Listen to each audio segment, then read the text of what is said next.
55.92 million pesos. At yung kabuong budget nito, mga kababayan, involving 10 billion na pondo, panahon ni Digong. O yan ang balita ngayon, nabuhay ang issue sa kaldero. Umagaw ng atensyon sa impeachment trial ni Vice President Sara Duterte. Ang planong pag-iimbestiga ni NBI Director Melvin Matibag. Biglang nag-react mga kababayan si Alan Peter Cayetano. Sabi niya, the chilling effect is there, but am I intimidated? Wala akong choice, ilalaban ko ito. Go ahead and investigate, sabi po ni ano.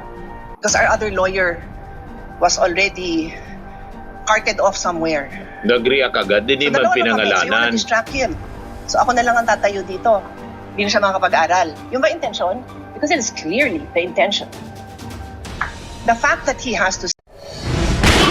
Nagbabagang mga balita at pagtalakay sa mga isyu na lipungan. Pulsa, opinyon, banat at paglalantad sa katotohanan. Pulsa, what you see is what you get. You decide. Hello po mga kababayan, si Dante Maravillas. Tataranta na ngayon. Panic mode mga kababayan, yung magkapatid na Cayetano, si Pia Cayetano at saka si Alan Peter Cayetano. Kasi po may na-discovering multi-billion anomaly ang National Bureau of Investigation. Yung tinaguriang kaldero, si Game Caldron, nagsangkutan mga kababayan ni Alan Peter Cayetano. Actually, matagal na yan, mga kababayan, na issue. Kaya nga binansagan si Cayetanong kaldero. Kasi yung kaldero, mga kababayan, sa SEA Games, 55.92 million pesos. At yung kabuong budget nito, mga kababayan, involving 10 billion na pondo, panahon ni Digong. O yan ang balita ngayon, nabuhay ang issue sa kaldero. Umagaw ng atensyon sa impeachment trial ni Vice President Sara Duterte. Ang planong pag-iimbestiga ni NBI Director Melvin Matibag sa kontrobersyal na caldron na ginamit sa 2019 Southeast Asian Games sa New Clark City Sports Complex sa Tarlac. Isa sa dadawit sa nasabing kontrobersya, si Senator Judge Alan Peter Cayetano na dating chairman ng Philippine Southeast Asian Games Organizing Committee. Handa raw si Cayetano na rapin ang investigasyon. Pinalaga naman ng kapatid niyang si Senator Judge Pia Cayetano ang nilulutong investigasyon ni Matibag na isa sa mga testigo ng prosekusyon. Hindi tayo sensitive, sanay tayo dito, pero alam natin kung pinapatamaan tayo, di ba? Alam natin yon, hindi tayo tanga, sabi po ni Pia Cayetano. Biglang nag-react yung kapatid. Sabi nga po mga kababayan dito sa amin, ang kabayo pag may lugad, minakirad. Ang kabayo daw pag may sugat sa likod kasi kinakabayuan. Yon, nagre-react siya. So, ganon. Minakirad. Kasi nasasaktan. So malamang mga kababayan, kung talaga involved sila dito, multi-billion, ang sabi unliquidated siya, mga kababayan. Pag napatunayan ito, malamang sumunod si Alan Peter Cayetano, makasama si Marcoleta. Reunion nila. Kaya panic mode mga kababayan, yung magkapatid. Talaga matindi yung naging reaksyon. Ayan sabi ni Alan Peter Cayetano, unahin natin yung sinabi po ni Matibag. Sabi ni Matibag, billion pala yung pumasok dito sa pera na unliquidated at mayroong private company rito na na-involved na binayaran ng 10 billion pesos at ang pagbayad ay insertion, 2 insertion sa GAA na hindi ibinayad. So, iimbestigahan namin ito. Malaking kaso ito, sabi po ni NBI Director Melvin Matibag kanina. Doon sa impeachment trial, biglang nag-react mga kababayan si Alan Peter Cayetano. Sabi niya, the chilling effect is there, but am I intimidated? Wala akong choice, ilalaban ko ito. Go ahead and investigate, sabi po ni Alan Peter Cayetano. So naghamon siya. Iba sa kaganapan, yung lahat na naghamon po, tulad na nindigong po, nakulong. Lahat na naghamon, si Bato de la Rosa, wanted. Naghamon din yon. Go ahead, Mr. Trillanes. Kahit sumama ka pa. Make my day. Lahat naghamon, mga kababayan. Naging wanted na kulong. Ganon din si Roque. Si Pastor Kibuloy, ganun din yon, naghamon din yon. Basta yung lahat na naghamon. Si Marcoleta, naghamon din. Kaya tingin ko, may rason kung bakit mga kababayan nataranta yung dalawa. Yung magkapatid na Cayetano, mga kababayan. Kasi legit naman talaga po na dapat imbestigahan ito. Ito yung report, mga kababayan. NBI probes alleged unliquidated billions in 2019 SEA Games, infra projects. Kung kailangan po na imbestigahin yung flood control scandal, yung the past 10 years, anong rason hindi natin ito imbestigahan involving billions din po? Dahil ang sangkot dito ay isang Alan Peter Cayetano na kaalyado ng mga Duterte, untouchable ba siya? Basta ang kampo ng mga Duterte para hindi pagdudahan na pinopolitika, hindi pwedeng imbestigahin kasi mga mga big names in politics. Ganon bang gusto nilang palabasin? Hindi maaari. Walang secret cow sa Marcos administration. Pag may nakita na anomalya, kailangan po nating imbestigahin. Hindi natin maintindihan kung bakit ganon kalakas ng reaksyon ng magkapatid. Anong mayroon? Kasi di ba, kung wala ka man tinatago, wala ka man kasalanan, dapat welcome mo siya. Hindi ka magre-react ng ganyan. Kaya yung reaction po dito, yan tuloy parang nahalata na tuloy ng mga mamamayang Pilipino na talagang may tinatago. Legit naman po ito, mga kababayan. NBI Director Matibag said the matter surfaced after the agency officials visited the new Clark City in Tarlac, the proposed site of the Bureau's planned 70-hectare NBI Academy. Nakita namin doon yung sports complex na ginamit sa SEA Games. Yung sa Philippine SEA Games Organizing Committee. Nakarating sa amin na bilyon-bilyon pala yung pumasok dito na pera na unliquidated, sabi po ni Matibag.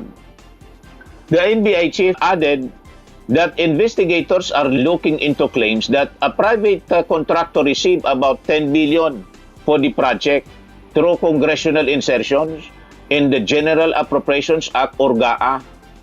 Meron private company dito na na-involved na binayaran ng 10 billion pesos at ang pagbayad insertions sa GAA. Malaking kaso din ito, sabi po ni Matibag. Built for the 30th SEA Games, the new Clark City Sports Hub features a 20,000-seat athletics stadium and 2,000-seat aquatics or athletics stadium, a 2,000-seat aquatic center and athletes village. The development was undertaken through a partnership between the Bases Conversion and Development Authority of BCDA at saka yung isang Malaysian company. The issue has previously drawn the attention of former Southeast Asian Games Organizing Committee Chairman and now Senator Alan Peter Cayetano, who has consistently denied allegations of wrongdoing and said he welcomes any investigation into the country's staging of the regional sporting event. Matibag also disclosed that the NBA intends to revisit the controversy surrounding the multi-million peso SEA Games Caldron. He clarified, however, that the Caldron is separate from the Bureau's ongoing investigation into the Clark City Sports Complex. Biglang nataranta, mga kababayan, yung magkapatid na Cayetano na parang isang kabayo na may sugat sa likod. Nag-react. Parang nasaktan ng todo, mga kababayan. Ipaganon, talagang may sugat. Pag ganyan ang reaksyon. Kasi pag wala, ba't ka magre-react ng ganyan kalakas, mga kababayan? Di ba? So ito po, si Matibag. In possession of documents already na meron talaga kailangan imbestigahan because there are a lot yun sa contact man ko na involved dito. If you recall, there was no bidding na ginawa rito tapos unliquidated. So marami na kailangan tignan. That's why I'm creating a unit Ngayon, yung, a task force na composed of our financial unit, financial investment unit, saka financial investigation unit, saka ang aming special action unit to investigate on the matter. We will coordinate with the SEC, the COA, and also with the help of the PCDA para magkaroon ng clear dito. As we speak now, wala pa naman tayong sasabihin na na-identify, but there are already personalities na nakikita natin yung sa dokumento. Kasi naman ba, naniwala kayo na 50 million plus ito po na kaldero? 50 million ang halaga, mga kababayan? Kaldron, yung ginamit mga kababayan, yung kaldron na yon para sa pagsindi ng yung apoy through spear, 50 million plus.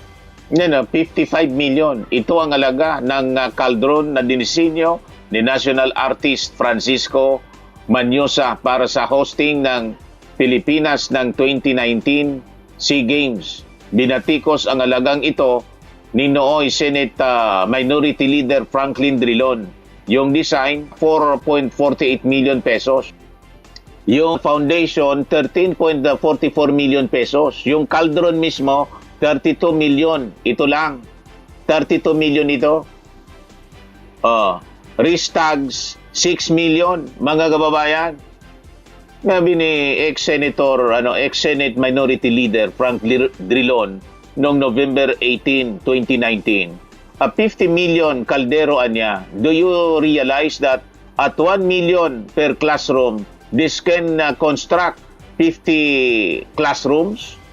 Sabi po ni Frank Drilon.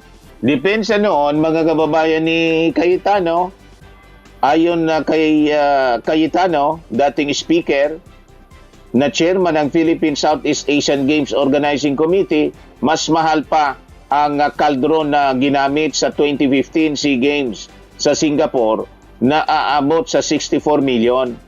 Tinawag din niya ang kaldron na malagang simbolo ng SEA Games. It is expensive, yes, but is it worth it? It's priceless. It's a work of art. Yan, tanong natin, ano nang pakinabang natin ngayon nitong 55 million, 0.92 million, 55.92 million kaldron. Di ba? Kaya yung mga DDS po na paulit-ulit na nagsasabing paldo, may maleta, may nauna na pala mga kababayan na paldo. Kaya matindi yung reaksyon ni Pia Cayetano. Ito yung interview kay Director Matibag tungkol sa sinabi niya sisilipin ang bilyon-bilyong unliquidated funds sa SEA Games Sports Complex. Pinakita mga kababayan kanina sa Senate hearing, sa Senate trial. Mga kaso na bago na dapat tingnan. Maalala nyo, pumunta kami Clark because we were given 70 hectares for the NBI Academy. So, Nagdodoble, nag-i-echo yung salita. Parang sports complex na ginamit yung sa Philippine Sea Games Organizing Committee. Well, nakarating sa akin, may kami dito, kailangan dahil nakarating kami dito, iba na yung pumasok dito na pera na liquidated. At merong private company dito na involved na binayaran ng 10 billion at ang pagbabayad ng insertion sa GAA na binayad. So ito investigan. Malaking kaso rin ito. Ay ba yun? Yung sa kaldero, hindi going, pero sisilipin na rin natin. Ito yung sa it's a Malaysian company na sila yung parang import area na to. Walang bidding. Tapos nabayaran bilisan na 10 billion yung halaga, congressional insertion. So sisilipin namin to. Katunayan, meron kaming mga kaso na pumasok na bago na dapat namin tingnan. Kung maalala nyo, pumunta kami ng because we were given I think that's it. 70 hectares for the Pinakita sa Senado kanina. So, magkaroon kami na rin. Senator Judge Pia Cayetano is recognized. Rest assured, Mr. Presiding Officer and dear colleagues and parties, I will not belabor this point. I will not stay long. But clearly, from the statements of Director Matibag, malaki daw kaso to. Naimbestigahan na niya? Alam niya ng malaking kaso? Paano niya nalaman?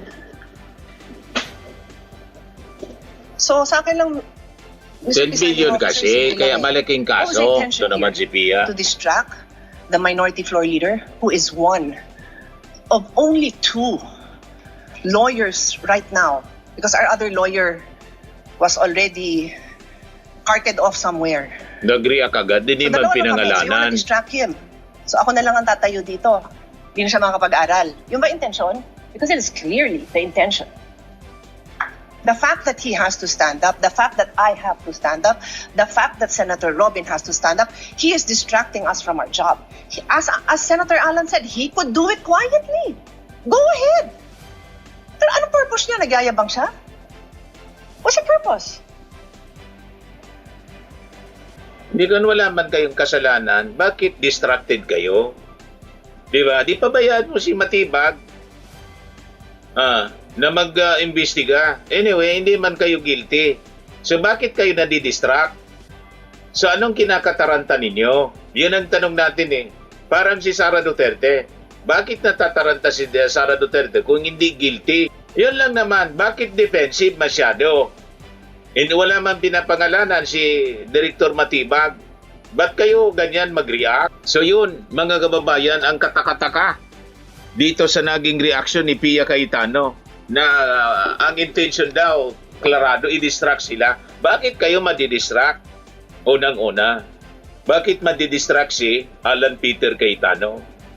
Anong problema niya doon sa Caldero? Ang problema kasi, billion-billion yon at unliquidated. So, kailangan talaga na magsagawa ng investigasyon yung gobyerno, yung National Bureau of Investigation. So, yun ang punto natin dito. Dahil ba Cayetano, kalyado ng mga Duterte, hindi na pwedeng investigahan?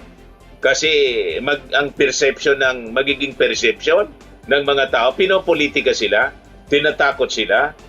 Huwag kayong matakot. Anong kinatatakot ninyo? Bakit kayo natataranta? Ayan ang tanong natin. Bakit ganyan kayo makareact? Anong problema ninyo? Ayan o, natataranta mga kababayan. Napakalakas ng reaksyon ni Pia Cayetano, kapatid ni Alan. Is he trying to intimidate us not to ask him tough questions Di wag kang magpa-intimidate. when he is our resource person next week? I do not know. But those statements, those actions are not acceptable, possibly contemptible. So I ask the presiding officer and you, my dear colleagues, let's think about this clearly. I will stop now. As Senator Pangilinan said, we can take this up on Monday. Salamat na pinagbigyan niyo ako na mapanood natin at pag-isipan natin. Na gano'n na lang, pag may pinatawag tayo sa witness stand, abangan natin na magpe-press con na kung ano-ano pagsasabi tungkol sa atin. I didn't have enough time to research. But clearly, I know that there's jurisprudence that does not allow a judge to be intimidated. And if hindi pa nanakot yun, then I don't know what is. Kung hindi pa ninindak yun, then I don't know what is. Huwag kang pasindak. Huwag kang pasindak, Pia. Hindi tayo sensitive. Sanay tayo dito. Pero alam din natin kung pinapatamaan Kung hindi ka sensitive, bakit nag-react ka? tayo, di ba? Alam natin yun. Hindi tayo tanga. O, so paano? Sabihin ko ngayon sa kanya, manda ka sa akin ngayon. Pagdating mo, ganun ba? Gaganti Diretsuhan mo. Walang problema yan kay Melvin Matibag. na lang ako. Hindi ako ganun. Kilala niyo ako. For how many years ako tumayo Huwag iiyak, Pia, tulad ng dati. Umiyak kasi hindi ka na kumusta. dito. Hindi ako nanggaganti. Hindi ako mababaw. Pero I'm asking you, dear colleagues, huwag tayong papayag. The Filipino people deserve better. We deserve better. Thank you. Thank you, Senator Judge Pia. What is the pleasure of Senator Judge Alan Cayetano? Yes, I didn't know we were going to play it, but just for the record, there's no issue with the Qualdron because it was paid by the private sector. There was no public money used, and it was designed by the firm of a national artist. So much so that that same firm, I don't know when we started to hire them, whether it was the time of Senator Lacson as the Committee of Accounts for the new Senate building or the time of Senator Nancy but until now, there's engagement. So it's so easy to find out. No? But can I shift to the topic at hand? Just one manifestation for the whole Senate regarding the oral arguments. We have not yet called the journal and called the court. Yes. So called at the case. proper time, I just want to... Yes, you may do so at the proper time. Proceeding now. Sabi ni Alan na Peter Cayetano, binabawasan talaga kami, iniisa-isa. Bukas si Senator Alan Peter Cayetano sa planong investigasyon ng NBI kaugnay ng umano'y mga irregularidad sa infrastructure projects para sa 2019 SEA Games na pinamumunuan niya bilang chairman ng organizing committee. Binabawasan na talaga kami, iniisa-isa, ani Cayetano kasabay ng pagsasabing handa siyang humarap sa investigasyon. Nauna nang sinabi ni NBI Director Melvin Matibag na imbestigaran nila ang bilyon-bilyong pisong unliquidated kabilang ang pagbabayad sa isang pribadong company sa pamamagitan ng budget insertion. So lumalabas na question kayo ng question tungkol sa daldal kayo ng daldal tungkol sa budget insertions. Yun pala insertions din. Madaldal kasi maingay. Ayon, napansin. Kaya pala biglang nag-suspend kanina mga kababayan yung Senado kasi may nag-tip siguro sa kanila na nagpapa-interview si tawag dito si Melvin Matibag. Biglang nag-suspend tapos afterwards yung presentation na po ng interview kay Melvin Matibag. Nataranta bigla mga kababayan yung mga kapatid. Kaya sabi natin, kung walang tinatago, walang kasalanan, huwag kayong papa-intimidate tulad ng sinasabi ninyo. Di ba? Wala man problema pala. So, tuloy lang yung impeachment trial. Do not be distracted. Bakit kayo distracted? Yeah, tama itong reaction ni yung kaibigan natin sa Adjo Pilipinas, si Leslie Bocubo. Why are siblings Alan and Pia Cayetano so defensive on Matibag's statement? Binanggit ba sila? Hindi, di ba? What was just mentioned was the 2019 SEA Games, infra projects or something to that effect. But defensive agad? Wala man binanggit na Alan Peter Cayetano doon. Wala man. Biglang nag-react sila. Bakit sila nagre-react? Hindi man binanggit yung Alan Peter Cayetano. Pati si Pia, hindi man siya binanggit. Biglang nag-react. Tama si Leslie Bocubo. Bakit masyadong defensive? Napag-alata tuloy. Okay? Mga kababayan, yun lang. Ayan ang pinagpipistan ngayon sa mainstream media. Na balita. Ako po si Dante Maravillas. Bye-bye. God bless. Swimming and lifting cream, pinapahid po sa mga pulses in affected area. Mainam po sa paninigas ng mga kaso-kasuan. Ito naman po, Automax Radiant Serum. Sa mukha naman yung application, anti-aging po siya. You will look 10 years younger than your age. Sa mga cancer patients naman po, baka lang gusto ninyo itong itry. Neng siya red mixed fruit drink. Hindi mo po siya gamot, food supplement siya. Kaya lang, gawa siya mga kababayan sa goji berry. Yung goji berry may anti-cancer properties. O ngayon, yung mga inquiries ninyo, dumiritso na lang kayo sa aming messenger sa Facebook para masagot namin agad. Ayos pa? Ayos na ayos niya, Mr. Maravilla. Sa mga naghanap po ng malinis and spacious fitness gym, pumunta lang po kayo sa aming Colossal Fitness Gym. May Grab car rental din po kami. But anyway, ito po pala yung aming bagong product na binibenta online. I am worldwide amazing pure organic barley powdered drink mix from Australia. Negosyo to ng aking anak na architect entrepreneur Riz Maravillas. Ayan po. Kontakin na lang po ninyo siya, Riz Maravillas on Facebook. Ang mga health benefits niya, boost immunity, improves digestion, enhance energy levels, packed with antioxidants, prevent cancer. Ito naman po yung bago naming product na binibenta online. Eye Glow Serum, whitening po siya. Tingnan ninyo yung epekto sa aking anak na architect before and now. Yung mga inquiries po ninyo, dumiretso na lang kayo sa kanyang Facebook account, Riz Maravillas.